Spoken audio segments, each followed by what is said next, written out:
नमस्कार व्यूअर्स, मैं हूं अमीश देवगन और आप देख रहे हैं प्राइम टाइम का नंबर 1 शो आर पार।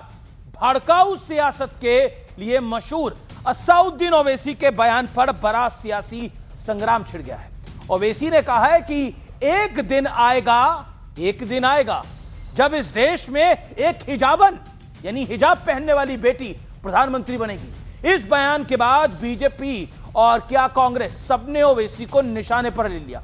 असम के मुख्यमंत्री हिमंता बिस्वा शर्मा ने कहा कि वैसे तो कोई भी प्रधानमंत्री बन सकता है, लेकिन भारत एक हिंदू राष्ट्र है और हमें पूरा विश्वास है कि भारत का प्रधानमंत्री हमेशा हिंदू ही होगा। यानी हिजाब वाली प्रधानमंत्री का मुद्दा हिंदू राष्ट्र तक पहुंच चुका है। लेकिन आज ओवैसी को यह याद दिलाने का दिन है कि भारत में धर्म देखकर चीजें तय नहीं होती।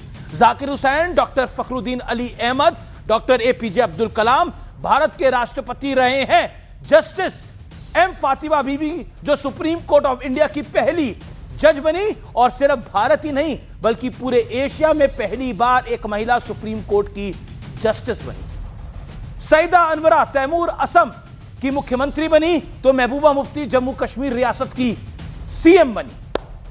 तो सवाल है कि क्या ओवैसी वोट बैंक के चक्कर में बंटवारे वाली सोच दिखा रहे हैं? आज इसी पर होगी देश की सबसे बड़ी बहस। प्रधानमंत्री हिजाब वाली, इस देश में एक नई बहस शुरू हुई है।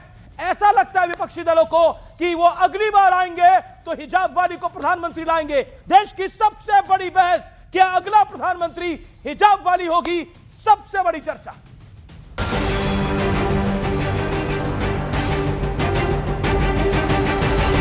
असदुद्दीन ओवैसी का ख्वाब यह है कि एक दिन आएगा इस देश में इंशाअल्लाह ताला शायद हम और आप नहीं रहेंगे मगर देखना एक हिजाब पहनने वाली बेटी इस देश की वजीर आजम बनेगी इंशाअल्लाह ताला। कुर्ते पर विवाद के बाद भड़काऊ सियासत के लिए मशहूर ओवैसी ने हिजाब वाली प्रधानमंत्री का अरमान पेश किया तो सियासी संग्राम छिड़ गया। Constitutionally there is no bar. Anybody can become prime minister, but India is a Hindu nation and we are extremely confident that Indian prime minister will always be a Hindu person.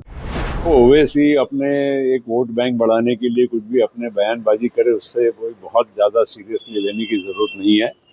BJP और ओवैसी एक ही party हो गई। एक हिंदू की बात रखेगा और एक मुसलमान की बात रखेगा। लोगों को बेवकूफ बनाने का काम ये लोग कर रहे हैं।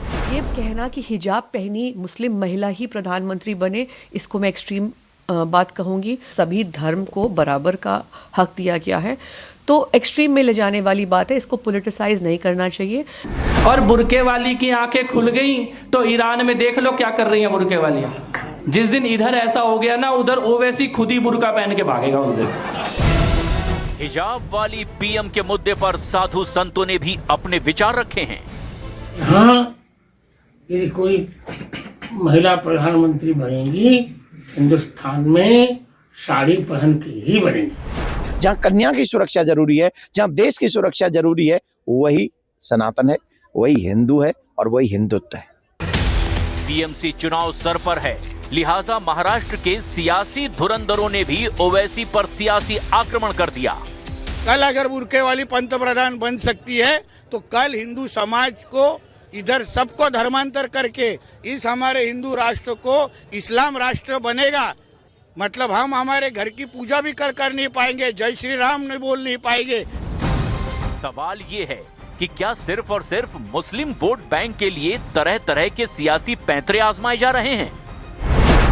आज इसी पर होगी देश की सबसे बड़ी पॉलिटिकल डिबेट। और अब वक्त है आर पार के सुप्रसिद्ध विश्लेषण का। ये नजर डाल लेते हैं हिजाब ब्रिगेड का नकाब उतारने वाला विश्लेषण। मुस्लिम देशों का हाल। तजाकिस्तान पूर्ण रूप से हिजाब पर बैन, आयात, बिक्री, प्रचार और पहनने पर रोक और भारी जुर्माना। इस देश में करीब 95% आबादी मुसलमानों की है। कजाकिस्तान सार्वजनिक स्थानों, स्कूलों और कॉलेजों में भी नकाब और बुर्का पूरी तरह बैन है। लगभग 70% आबादी मुसलमान है, मुस्लिम है। किर्गिस्तान चेहरा ढकने वाला नकाब पूरी तरह से बैन है। यहां करीब 95% आबादी मुस्लिम बहुल है। अब अजरबैजान स्कूलों, विश्वविद्यालयों और सरकारी भवनों में यानी गवर्नमेंट ऑफिसेस के अंदर, स्कूल्स, यूनिवर्सिटीज और गवर्नमेंट ऑफिसेस में हिजाब, बुर्का बैन। यहां करीब 96% आबादी मुस्लिम है। आइए बढ़ता हूं मैं आगे। ट्यूनेशिया, सरकारी शैक्षणिक संस्थानों पर यानी गवर्नमेंट और एजुकेशनल इंस्टीट्यूशंस में बैन है। यहां की 99% आबादी सुन्नी मुसलमानों की है। यह ट्यूनेशिया का हाल है। बड़ा सवाल आज क्या है? विपक्ष और ओवैसी जैसे नेता वोट के लिए दकियानूसी सोच दिखा रहे हैं और एक हिजाबन को क्या 2029 में प्रधानमंत्री कैंडिडेट बता रहे हैं, यह भी मतलब है। और दूसरी तरफ असम के सीएम जो है वो कह रहे हैं भारत तो हिंदू राष्ट्र है। मेरे साथ कौन कौन जुड़ा है ये परिचय करा देते हैं। फराज खिदवाई मेरे साथ है, उनका अभिनंदन है। समाजवादी पार्टी के नेता प्रवक्ता मेरे साथ शादाब चौहान है, प्रवक्ता AIMMM के, उनका अभिनंदन है। किशोर तिवारी शिवसेना उबाटा के मेरे साथ फैज खान साहब हैं, मुस्लिम राष्ट्रीय मंच के, उनका अभिनंदन है। Doctor Sudhanshu Trivedi member of parliament Bharatiya Janata party के, मौलाना साजिद रशीदी हैं अध्यक्ष AIIA के, उनका भी ऑल इंडिया इमाम काउंसिल के, उनका भी स्वागत है। आप तमाम लोगों का स्वागत है। तो शादाब चौहान, एक हिजाबन को आप प्रधानमंत्री बनाना चाहते हैं इस देश की, तो 2029 में एक हिजाबन बनेगी प्रधानमंत्री आपकी राय के अंदर?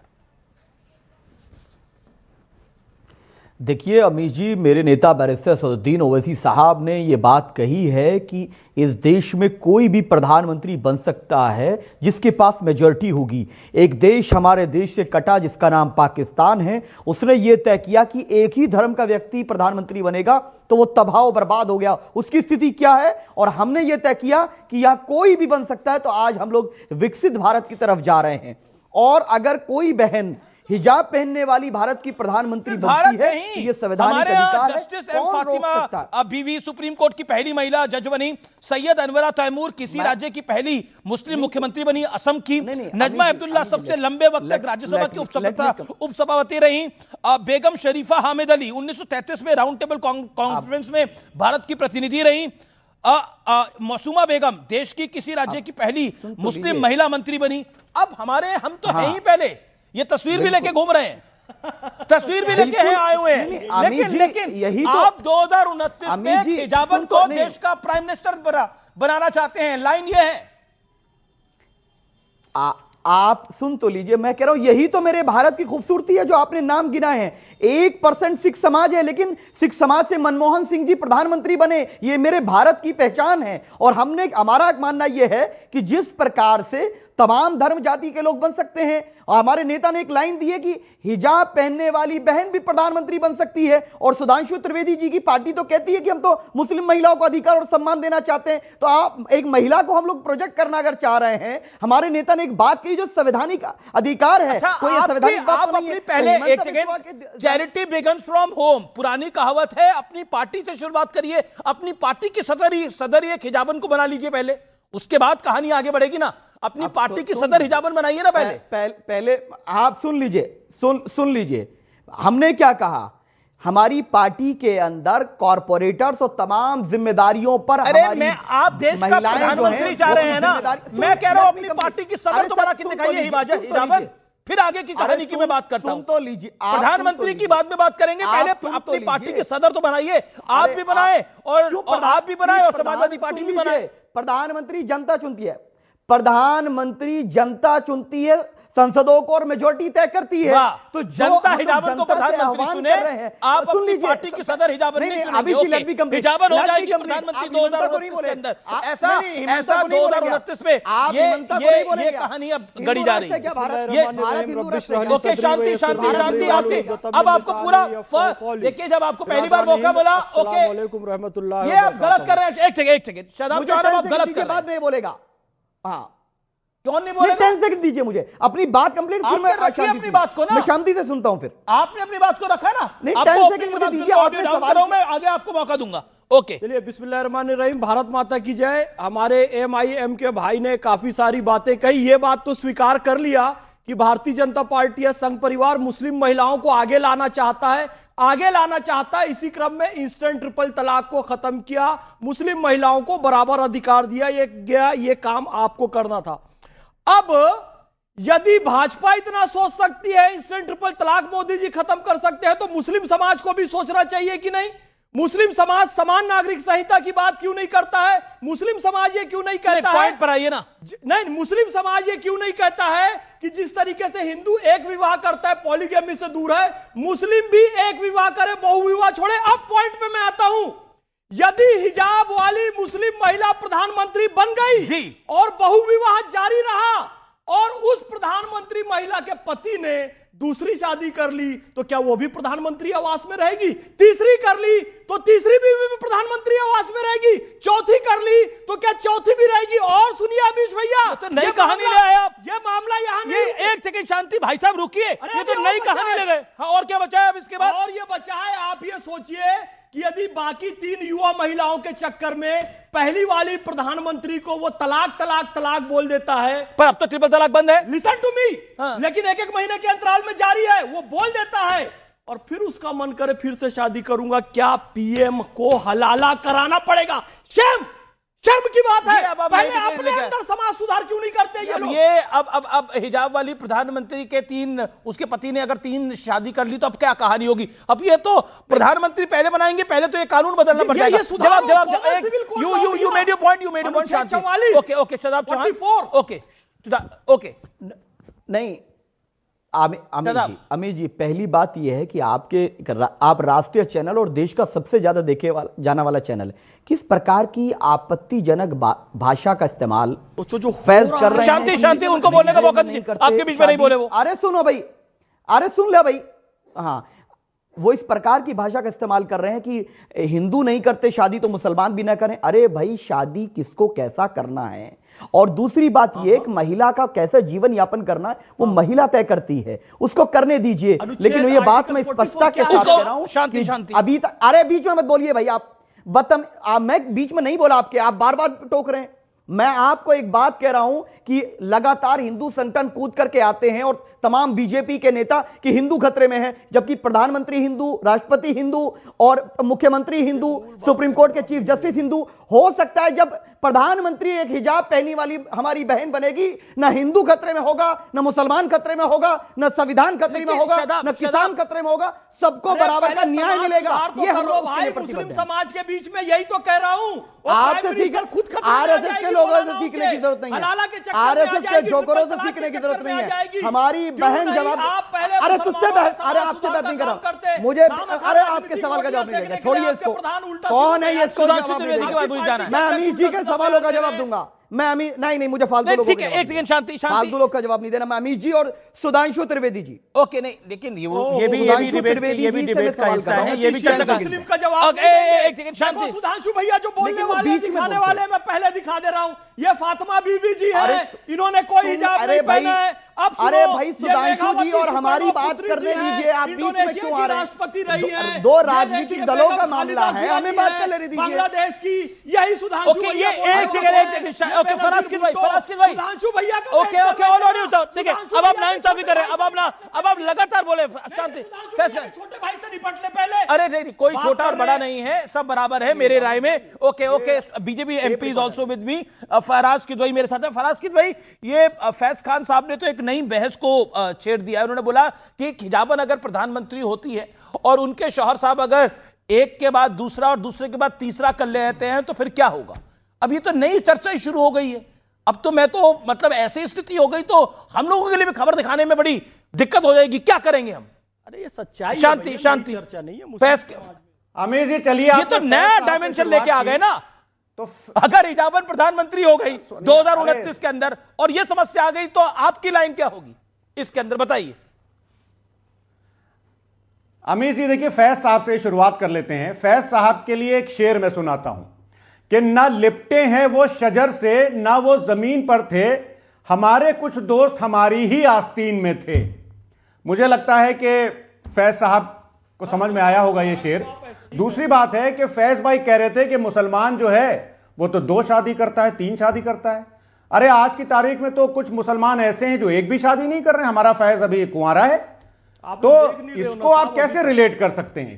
देख लो कहीं तो अब सुनिए, अरे सुनिए, आप ध्यान ही नहीं रखते। सुनिए, अरे सुधांशु, अरे आपका विवाह कराने के लिए थोड़ी कार्यक्रम है मेरा, कर लिया, मेरी एक नहीं देख रहे हैं। अरे भाई उनकी भी 4 नहीं हुई है। शांति, ओके। अरे सुनिए,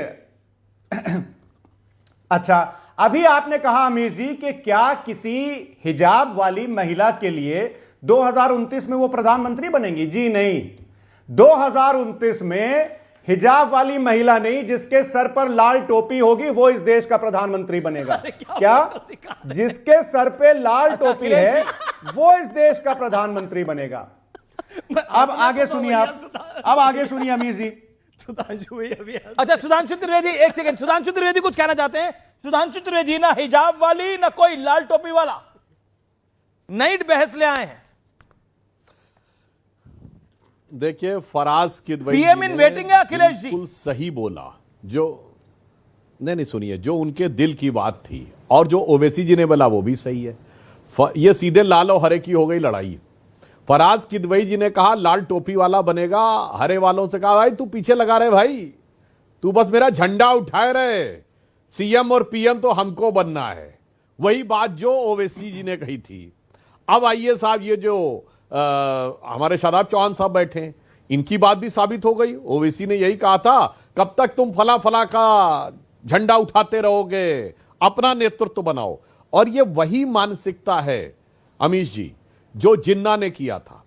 जिन्ना ने 1910, 15, 20 तक वो रहा कांग्रेस के साथ, और जब वो मजबूत हो गया और कांग्रेस को झुकाने में सफल हो गए, तब उन्होंने ये कहना शुरू किया कि भाई तू कब तक कांग्रेस का झंडा उठाता रहेगा, अब छोड़ो ये नेहरू गांधी और इनके पीछे आना छोड़ो, अब तुम जो हो मेरे साथ आके खड़े हो जाओ। और आप देखिए वो उसी ढंग से वो आकर आने वाली स्थितियों में ओवैसी लाने का प्रयास कर रहे हैं। जी जी।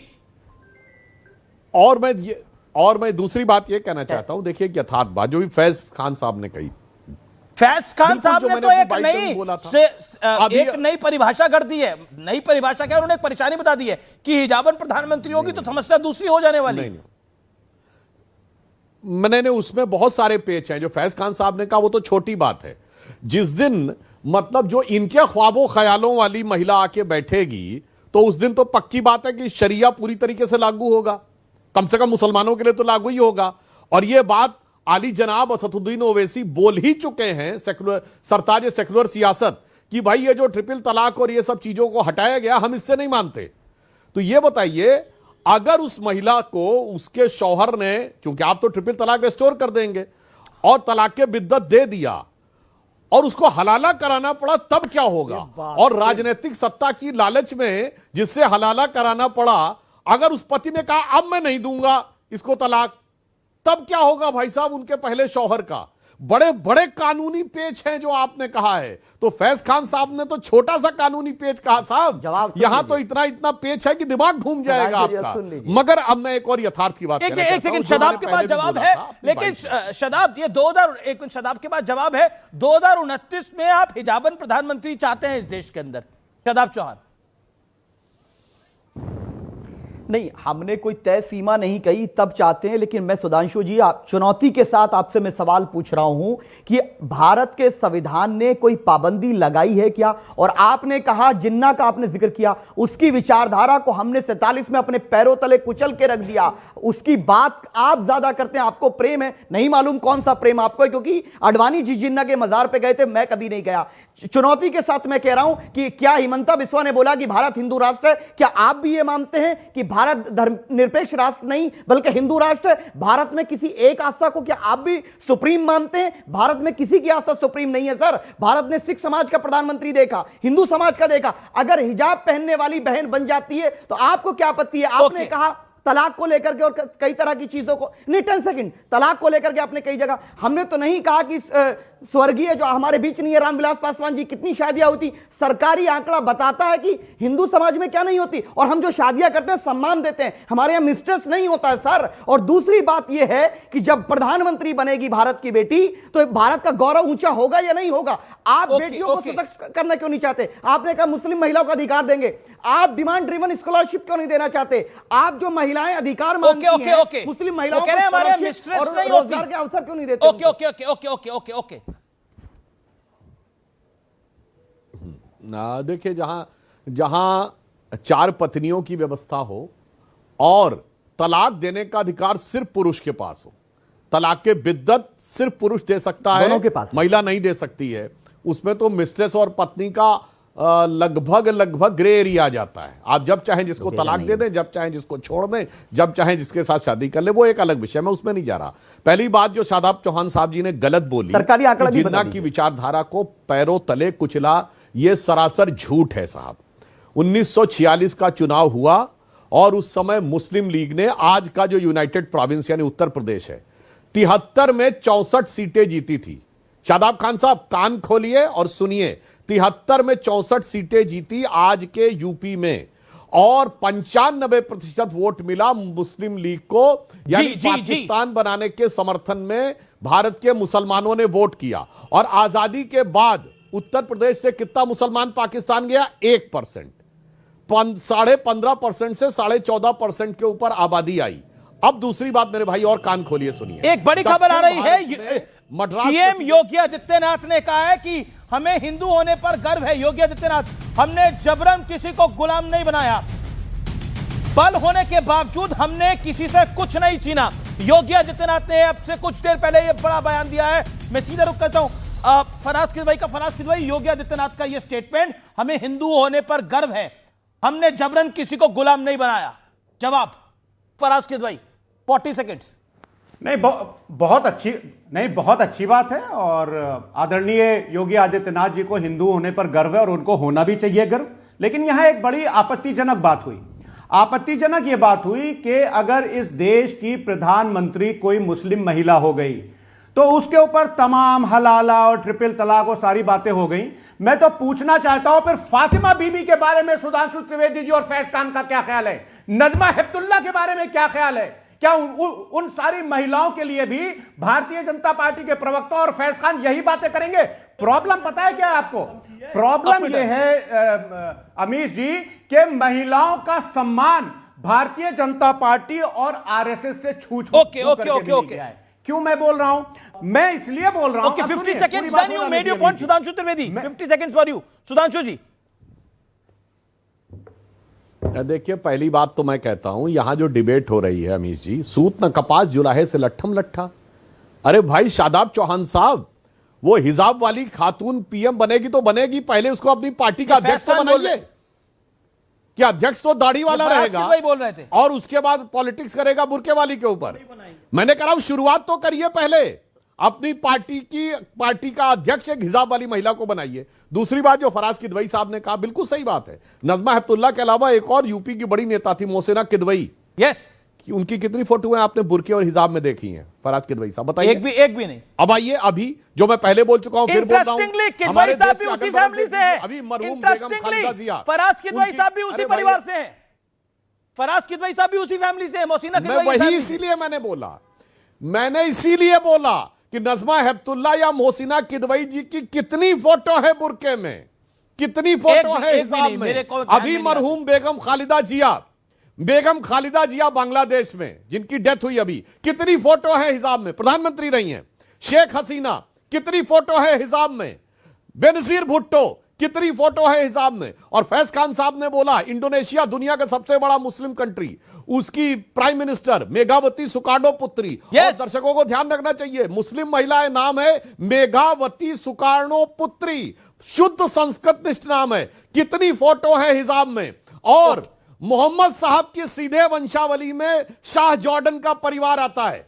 शाह जॉर्डन के परिवार की 3 या 4 बीबियां हैं, शाह हुसैन ऑफ जॉर्डन के, उसमें से कितनों की हिजाब में? दिखाओ हिजाब में और बुरके में फोटो। ओके, फराज जिसको अहले बहत कहते हैं, मोहम्मद साहब का परिवार, वो नहीं मान रहा है।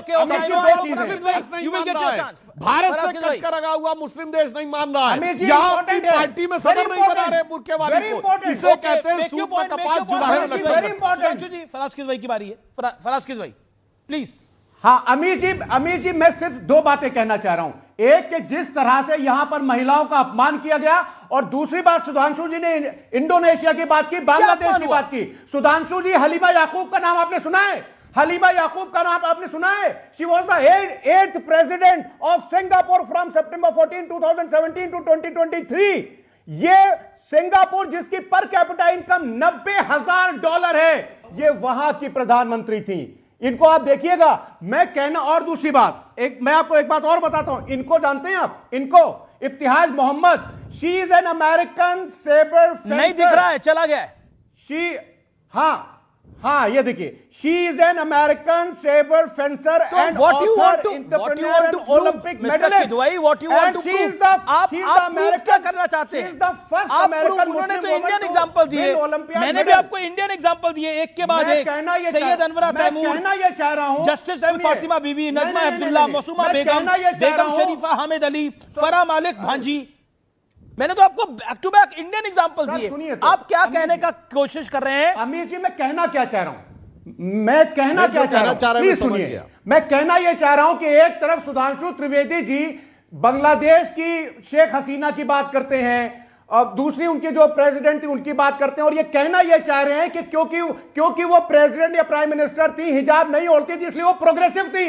मैं कहता हूं नहीं, प्रोग्रेसिव होने का मतलब यह नहीं है कि कौन हिजाब करता है कौन नहीं करता है। हिजाब करने वाले सिंगापुर की प्राइम मिनिस्टर है, जहां की पर कैपिटा $90,000 है।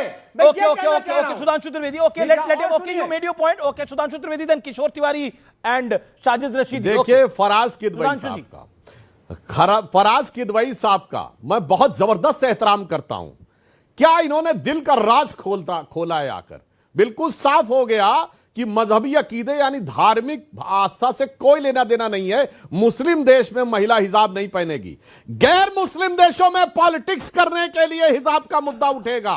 सिंगापुर में पहनेगी, अमेरिका में पहनेगी, हिंदुस्तान में लड़ाई लड़ेंगे, मगर इंडोनेशिया में नहीं, पाकिस्तान में नहीं, बांग्लादेश में नहीं। धन्यवाद आपका, आपने जो मुस्लिम सियासत का असली चेहरा है वो बेनकाब कर दिया, बुरके से बाहर कर दिया, हिजाब से अलग करके साफ साफ तश्तरी पे परोस के रख दिया कि सिर्फ गैर मुस्लिम देशों में राजनीति करने के लिए हिजाब का प्रयोग होगा।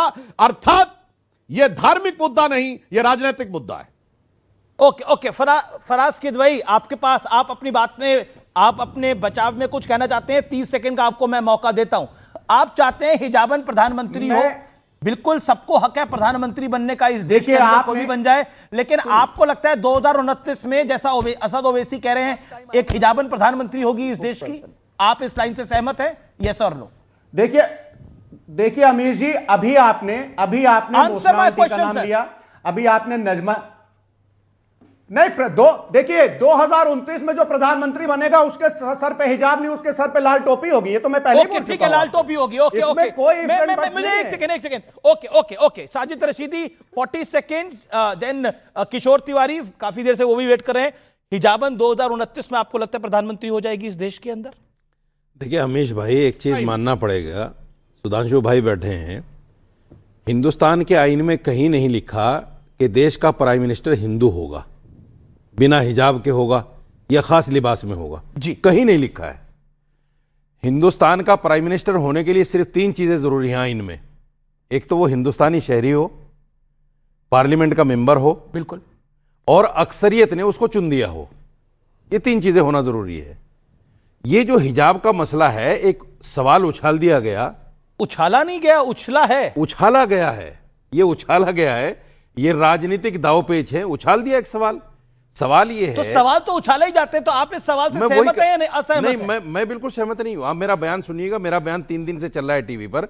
मैं कह रहा हूं ये एक राजनीतिक सवाल है जो उछाल दिया गया। लेकिन आपकी राय क्या है इस सवाल पर? लेकिन जो लोग उन लड़कियों को जो हिजाब पहनते हैं, ये कहते हैं कि साहब वो कुछ नहीं कर सकती, वो प्रोग्रेसिव नहीं है, वो IAS IPS नहीं बन सकती, वो जस्टिस नहीं बन सकती। किसी ने नहीं बोला ऐसा। अरे अभी हो क्या रहा है? ये बोला किसे? तो आपने बोला, किसी ने नहीं बोला। हिजाब पर बहस क्यों है? बात ये नहीं हो रही है। हिजाब पर बहस क्यों है जब हमारा संविधान अच्छा ये बताइए, ओके 2029 में एक हिजाबन प्रधानमंत्री होगी देश की? एक सेकंड, क्या 2029 में एक हिजाबन प्रधानमंत्री होगी देश? हो सकती है, हो सकती है। हिंदुस्तान का आईन कहता है। आप उसके लिए काम करेंगे? नहीं, सवाल काम करने का नहीं। देखिए फिर क्यों नहीं? ना अमीश भाई, देखिए 2 चीजें हैं।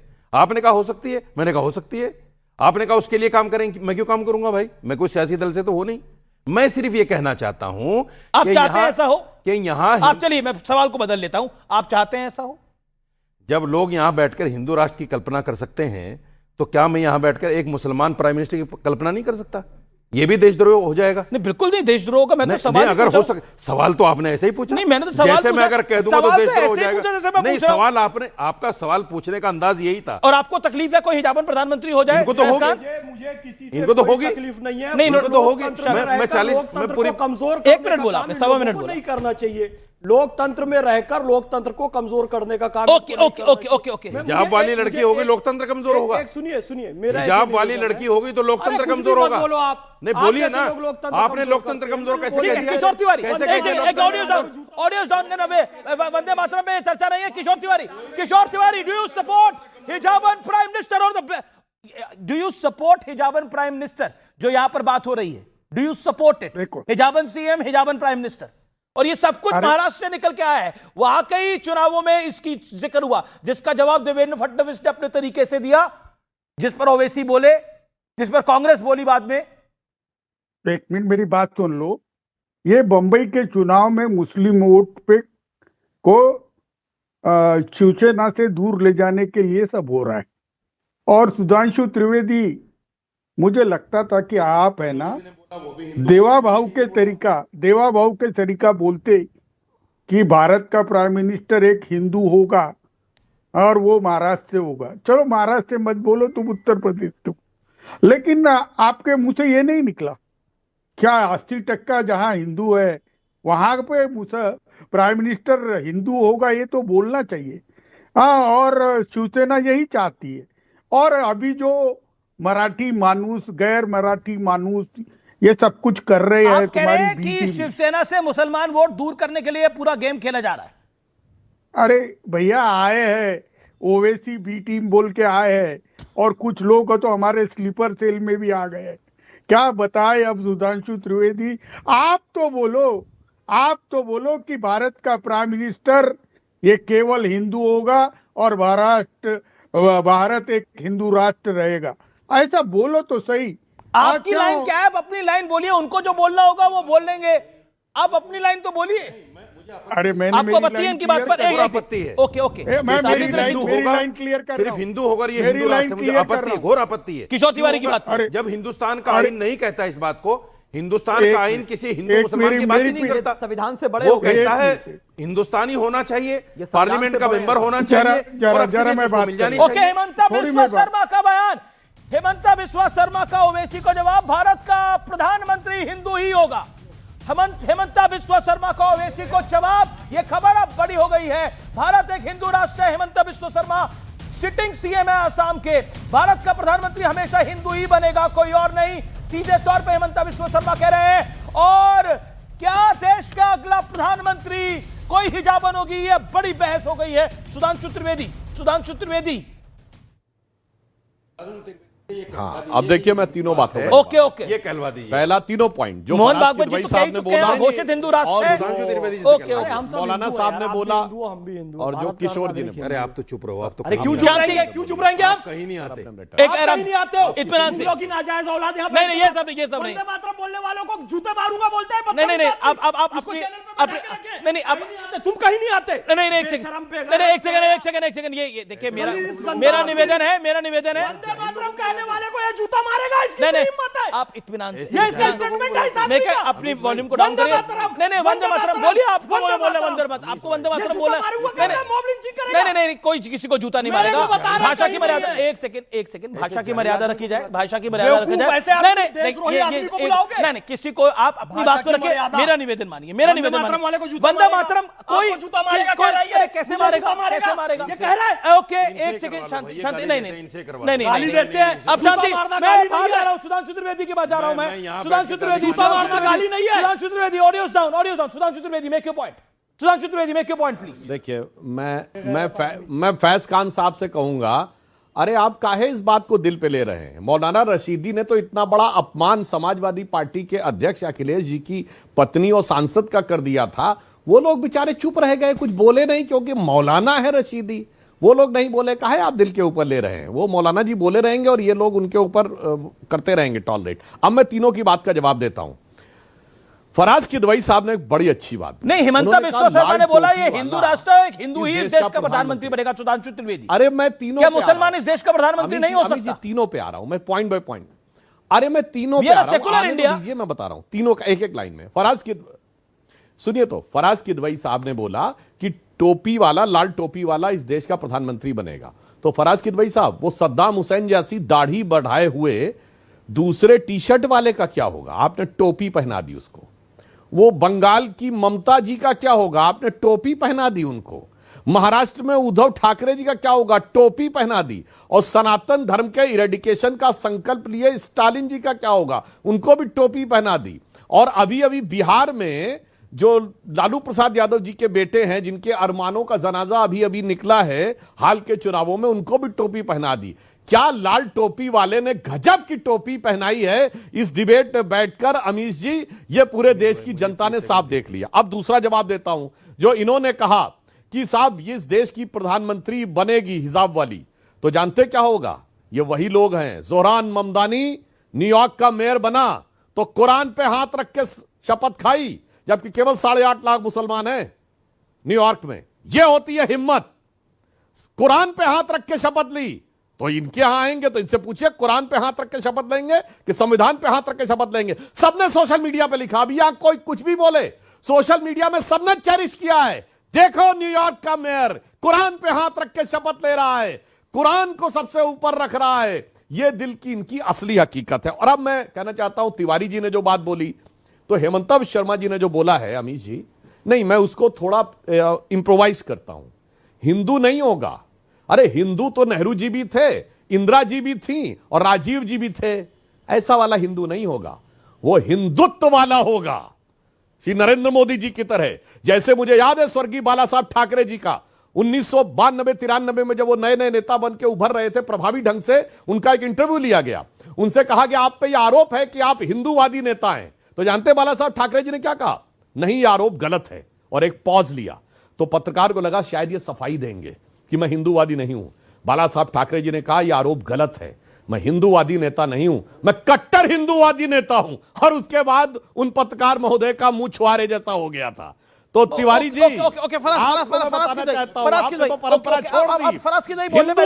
हिंदुत्व वाला होगा। फराज किदवई और सदाब दोनों कहना चाहते हैं। Faraz Kidwai 30 second, stick to time limit. Faraz साहब, देखिए अमीर जी, सुधांशु जी ने अभी बाला साहब की बात की। अरे साहब, आपने तो बाला साहब को भी टोपी पहना दी और ना सिर्फ उनकी पार्टी को तोड़ा, उनके परिवार को तोड़ा। बाला साहब को जो टोपी पहनाई अपने रामविलास पासवान जी को, बाला साहब बहुत बड़े, उनके परिवार को तोड़ा। नहीं, ओके, सुधांशु त्रिवेदी नहीं, इन्होंने पार्टी नहीं तोड़ी बाला साहब की। क्या अमीर जी, क्या इन्होंने बाला साहब की पार्टी नहीं तोड़ी? क्या ये Sudhanshu Trivedi make your point.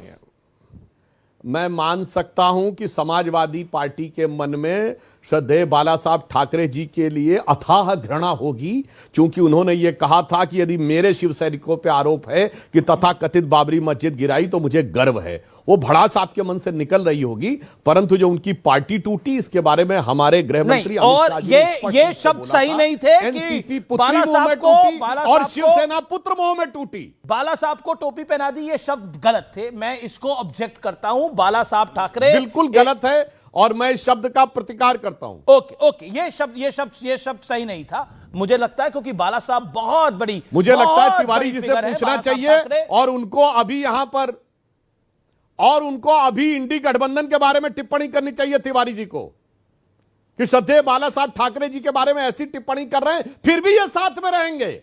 Amish जी, मैं इनके लिए भविष्यवाणी कर दे रहा हूं, ये फिर भी साथ में रहेंगे। जिसे एक पंक्ति में कह देना चाहता हूं, ये लोग इस कदर साथ में रहते। देखिए, मौलाना रशीदी की टिप्पणी सुनकर भी समाजवादी पार्टी बोलेगी नहीं, बाला साहब ठाकरे जी पर टिप्पणी सुनकर भी शिवसेना साथ में रहेगी। तो एक लाइन में कह देना चाहता हूं अमीश जी कि शाम तक सुबह की नजरों से उतर जाते हैं, इस कदर समझौतों पे जीते हैं। एक सेकंड, बाला साहब पे बड़ी टिप्पणी हुई। नहीं, बाला साहब पे बड़ी टिप्पणी हुई है। मुझे रोकना पड़ेगा। ओके, किशोर तिवारी, बिल्कुल, बाला साहब पे बड़ी टिप्पणी हुई है, थोड़ी देर के लिए सबका समय रुकेगा। ओके, किशोर तिवारी। नहीं, मैं किदवई साहब को बोलूंगा कि बाला साहब को टोपी पहनाने वाले बीजेपी में उस वक्त भी नहीं थे और इस वक्त भी नहीं है। सुधांशु जी ने नहीं बोला है। अरे नहीं, सुधांशु ने नहीं बोला, लेकिन मैं फैक्ट तो फैक्ट ही है। और उनके बेटे को भी टोपी नहीं पहना सकते थे। आप तो हमारे विधायक चोर के ले गए और वो पार्टी चोर के ले गए, ये तो गलत हुआ। और अब देखेंगे ना 2 दिन के बाद आपको कैसा मालूम पड़ लगेगा। हाँ, ये वोट चोरी भी चालू है अभी। हाँ, अभी वोट चोरी, उम्मीदवार चोरी, ये सब चल रहा है। सुधांशु जी, आप सब ये चीजों को सपोर्ट करते हैं? और हिजाबन प्रधानमंत्री को आप सपोर्ट करते हैं किशोर तिवारी, यस और नो? नहीं, ये हिजाबन नहीं, क्या बिगर हिजाबन नहीं, ये कट्टर हिंदू ही यहाँ का पंतप्रधान बनेगा। ये बात शिवसेना इंडोर्स करती है और करती रहेगी। कट्टर हिंदू ही बनेगा? ओके, कट्टर हिंदू ही बनेगा। ओके, जवाब किशोर तिवारी को। मैं आजादी से लेकर अब तक की कुछ बातें बताना चाहता हूं आपको। किशोर तिवारी की बात का जवाब देना। पार्टीशन से लेकर, हाँ मैं दे रहा हूं। जवाहरलाल नेहरू ने जिन्ना के साथ मिलकर इस देश का पार्टीशन इसलिए किया था ताकि मुसलमान यहां भारी तादाद में ना हो जाएं और ये प्राइम मिनिस्टर ना बन जाए, इसलिए इस देश को तोड़ दो, मुसलमानों को निकाल दो। नंबर 1। अभी देखिए बांग्लादेश में क्या हुआ। देखिए नेहरू को कह दिया पार्टीशन किया था, बहुत बड़ी बात रही रशीदी साहब ने। सुधांशु, नेहरू ने जिन्ना के साथ मिलकर पार्टीशन बोलने दीजिए। अभी पहलगाम में क्या हुआ, उसके बाद में हमें पाकिस्तान को नेस्तनाबूद कर देना चाहिए था, खत्म, हिंदुस्तान में मिला लेना चाहिए था। नहीं मिला, इसलिए नहीं मिला क्योंकि वो 22 करोड़ भी यहां आ जाएंगे। बांग्लादेश में क्या हुआ हिंदुओं के साथ, नहीं मिला हिंदुस्तान में क्योंकि वो 18 करोड़ भी यहां आ जाएंगे, फिर यहां देश का प्राइम मिनिस्टर मुसलमान बन जाएगा। प्रधानमंत्री बोल रहे हैं यूथ समिट में, सीधा चलते हैं प्रधानमंत्री के पास। स्टार्टअप्स को लेकर प्रेजेंटेशन दिया। मैं आपको स्टार्टअप इकोसिस्टम का ही उदाहरण देता हूं कि इसमें जो परिवर्तन होता है वो कैसे हुआ है। दुनिया में 50-60 साल पहले स्टार्टअप कल्चर शुरू हुआ, धीरे धीरे वो मेगा कॉरपोरेशन के युग में बदल गया। लेकिन इस पूरी जर्नी के दौरान भारत में स्टार्टअप्स के बारे में बहुत कम चर्चा होती थी। साल 2014 तक तो देश में 500 से भी कम रजिस्टर्ड स्टार्टअप हुआ करते थे। स्टार्टअप कल्चर के अभाव में हर क्षेत्र में सरकार का ही दखल हावी रहा। हमारा युवा टैलेंट, उसका सामर्थ्य, उसे अपने पूरा करने का मौका नहीं मिला। साथियों, मुझे अपने देश के युवाओं पर भरोसा है, आपके सामर्थ्य पर भरोसा है, इसलिए हमने एक अलग राह चुनी। हमने युवाओं को ध्यान में रखते हुए एक के बाद एक नए स्कीम्स बनाई। यहीं से स्टार्टअप रिवॉल्यूशन ने भारत में असली गति पकड़ी। Ease of doing business reforms, startup India, digital India, funds of funds, tax और कंप्लायंस सिंप्लीफिकेशन, ऐसे अनेक इनिशिएटिव लिए गए। ऐसे सेक्टर जहां पहले सिर्फ सरकार की सब कुछ थी, सब कुछ उसी की चलती थी, उनको युवा इनोवेशन, युवा एंटरप्राइज के लिए ओपन किया गया। इसका जो प्रभाव हुआ वो भी एक अलग ही सक्सेस स्टोरी बन चुका है। साथियों, आप स्पेस सेक्टर को ही लीजिए। 5-6 साल पहले तक स्पेस सेक्टर को आगे बढ़ाने की जिम्मेदारी सिर्फ इसरो पर थी। हमने स्पेस को प्राइवेट एंटरप्राइज के लिए ओपन किया, इससे जुड़ी व्यवस्थाएं बनाई, संस्थाएं तैयार की और आज स्पेस सेक्टर में 300 से अधिक स्टार्टअप काम कर रहे हैं। देखते ही देखते हमारे स्टार्टअप स्काईरूट एरोस्पेस ने अपना रॉकेट विक्रम एस तैयार कर लिया है। तो ये थे प्रधानमंत्री नरेंद्र मोदी। चर्चा पे वापस लौटते हैं। ओके, आप अपनी बात को कंप्लीट करिए। 20 सेकंड। अभी सुधांशु त्रिवेदी भाई ने कहा कि डिंपल यादव पर मैंने ऐसा बोल दिया और समाजवादी चुप रही। समाजवादी क्यों बोलेगी? इन्होंने मायावती के साथ क्या किया था? साड़ियां तक खींच दी थी। ये कैसे बोल पाएंगे, किस मुंह से बोल पाएंगे? मैंने तो ऐसा कुछ ज्यादा बोला नहीं था और मैंने तो बाद में उस पर माफी भी मांग ली कि चलो भाई ठीक है, गलत हुआ। लेकिन ये किस मुंह से बोलेंगे? इन्होंने तो मायावती के साथ वो किया जो आज तक किसी चीर हरण कर दिया। कितनी बड़ी बात है, और आज तक माफी नहीं मांगी। बड़ी बात ये है सुधांशु भाई, इस पर भी कुछ बोलेंगे? ओके, नहीं, सुधांशु त्रिवेदी क्यों बोलेंगे? सुधांशु त्रिवेदी की पार्टी थोड़ी समाजवादी पार्टी, फराज किदवई बोलेंगे। मैं आ रहा हूं आपके पास, मैं आ रहा हूं आपके पास। देखिए फराज किदवई, जवाब आप किस मुंह से बोलेंगे? आपको तो बोलना ही नहीं बनता। देखिए अमीश जी, मौलाना साजिद रशीदी साहब जो हैं, अब क्योंकि इनकी विचारधारा आरएसएस वाली है, ये आरएसएस के अपने फंक्शंस में जाते हैं। तो जिस तरह से अब मैं फैज खान और मौलाना साजिद रशीदी की बात का साथ में जवाब दूंगा। फैज खान ने भी शुरुआत में कहा कि संघ जो है वो ये करता है, फैज खान से कोई रिश्ता नहीं है। अरे नहीं, अरे अभी कैसे अलग कर रहा था मेरे साथ बैठा हुआ। अरे फैज खान को क्यों मिला रहे हो? मत मिलाओ मेरे साथ। अरे बदतमीज आदमी के साथ नहीं मिलता मैं। चलिए छोड़िए, बहुत हिम्मत अरे आप दोनों एक हैं, कहना पड़ता है भारत से। चलिए छोड़िए, ओके शादाब चौहान, लेकिन आप अपनी बात को रखिए ना, आप लायक नहीं है कुछ कहने के। हाँ अमीर जी, मैं वही तो बोल रहा हूं ना, समय बहुत ले रहे हैं। साजिद रशीदी साहब जो महिलाओं के लिए गलत टिप्पणी करते हैं, तो जिस ऑर्गेनाइजेशन के इनके संबंध है जिसका नाम आरएसएस है, वो तो बता दीजिए। सुदर्शन और मुलायम सिंह ने कहा था कि लौंडे हैं, गलतियां हो जाती हैं। मैंने इतनी सख्त बात तो नहीं कही। सुनिए तो सर, हाँ मैंने इतनी सख्त बात तो नहीं कही। तो गलतियां और मुलायम सिंह ने यह भी कहा था अखिलेश यादव ये माइनॉरिटी मुखालिफ है, ये माइनॉरिटी मुखालिफ है। अच्छा, मुलायम सिंह जी ने बोला था। चलिए इनको बोलने दिया, इनको और फैज खान को बोलने दिया, मैं चुप बैठा हूं। फैज खान तो बोल नहीं रहे, आप बोलिए ना। आपके पास जवाब ही नहीं है कुछ, आपके पास जवाब ही नहीं है। अरे बोलने देंगे तभी तो मैं बोलूंगा, प्रॉब्लम तो ये है। अरे मैं आपका नाम भी नहीं ले रहा हूं, मैं मौलाना साजिद रशीदी की बात कर रहा हूं कि मौलाना साजिद रशीदी आरएसएस की मीटिंग्स में जाते हैं, इनकी फोटो सब वायरल है। तो जिस तरह से के सुदर्शन जी ने 17 जुलाई को बोला था कि आपके पास वापस लौट के आता हूं के साथ क्या हुआ, ओके मायावती के साथ क्या हुआ था उसका जवाब आपने नहीं दिया। बोलोगे आप दुनिया भर में घूमोगे। Shadab Chauhan, all audios down. Shadab Chauhan 20 seconds, अब सुन 20-30 second, then Sudhanshu Trivedi. Barrister Owaisi साहब ने अगर हिजाब वाली बहन को प्रधानमंत्री की बात कही, या वारिस पठान साहब ने कहा कि यहां की मेयर हिजाब वाली भी बन सकती है, तो समस्या हो गई। हेमंता बोलते हैं कि हिंदू ही बनेगा।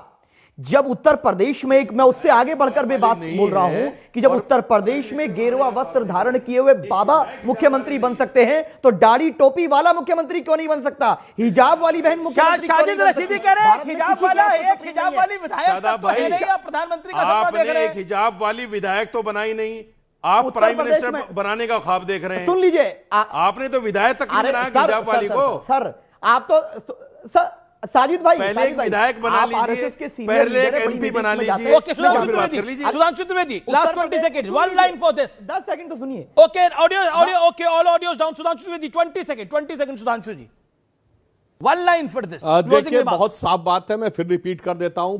पहले आप एक हिजाब वाली महिला को अपनी पार्टी का चीफ बनाइए, उसके बाद बात करिए। अगर इसके अलावा कुछ भी कर रहे हैं तो ये सरासर बेईमानी है। पहली बात साफ। बहुत बहुत शुक्रिया आपका हमारे साथ जुड़ने के लिए। फिलहाल आज के आर पार में इतना ही। आप देखते रहिए न्यूज़ 18 इंडिया। नमस्कार।